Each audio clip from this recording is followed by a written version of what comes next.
Bonjour, on se retrouve aujourd'hui pour un nouveau point moisson. La moisson 2026 se caractérise encore une fois par sa forte hétérogénéité, rendant l'estimation des rendements particulièrement délicate. La récolte d'orge d'hiver est désormais terminée, ce qui nous permet d'en dresser un bilan. Le calibrage moyen s'établit à 86%, avec une forte variabilité selon les parcelles, allant de 46% à plus de 95% pour les meilleures d'entre elles. Le taux de protéines moyen atteint 11,3%, avec un peu plus d'un tiers des volumes au-delà des standards du marché brassicole. Les rendements, quant à eux, sont estimés en retrait d'environ 5% par rapport aux moyennes olympiques régionales. Concernant les colzas, la récolte est désormais bien engagée, avec près de 70% des surfaces déjà récoltées. Les rendements apparaissent globalement moyens à satisfaisants, autour de 35 quintaux par hectare à l'échelle de la coopérative.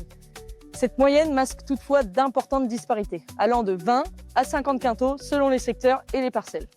Nous souhaitons également attirer votre attention sur un épisode orageux très localisé affectant le Barrois, provoquant des dégâts localement importants, en particulier sur certaines parcelles de colza.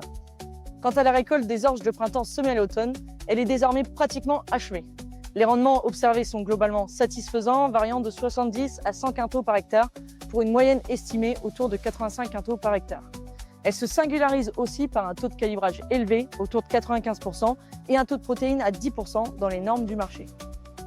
La récolte des pois d'hiver touche également à sa fin. Elle se conclut sur des niveaux de rendement globalement satisfaisants, compris entre 40 et 45 quintaux selon les secteurs.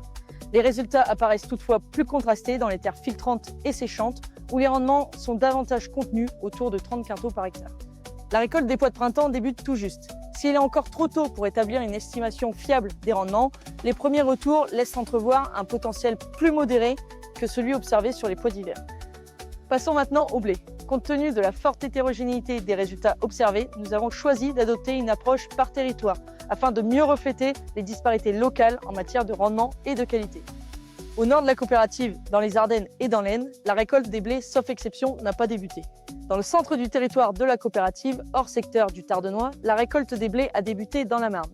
Les tout premiers résultats font état de rendements satisfaisants, généralement compris entre 80 et 95 quintaux. Concernant la qualité, le poids spécifique moyen se situe entre 78 et 80. En revanche, le taux de protéines apparaît légèrement en retrait des attentes, avec une moyenne observée de 11,3%. Quant à la Seine-et-Marne et au Nogentais, la récolte est désormais bien avancée. Les rendements observés vont de 70 à 95 quintaux, avec une moyenne qui devrait se situer autour des 80 quintaux par hectare. Côté qualité, les résultats sont globalement conformes à la moyenne de la coopérative, avec des poids spécifiques compris entre 78 et 80 et des taux de protéines oscillant de 11 à 11,2%. Même si la récolte est moins avancée qu'en Seine-et-Marne, le secteur Saint-Mémin-Châtres, dans l'Aube, affiche d'ores et déjà des potentiels prometteurs avec des rendements compris entre 80 et 105 quintaux. Si le secteur Lac et Briennois, dans l'Aube, affiche des résultats proches de ceux observés dans le Nogentais, la situation est plus contrastée sur la côte des Bars ainsi que sur la région Haute-Échaursois.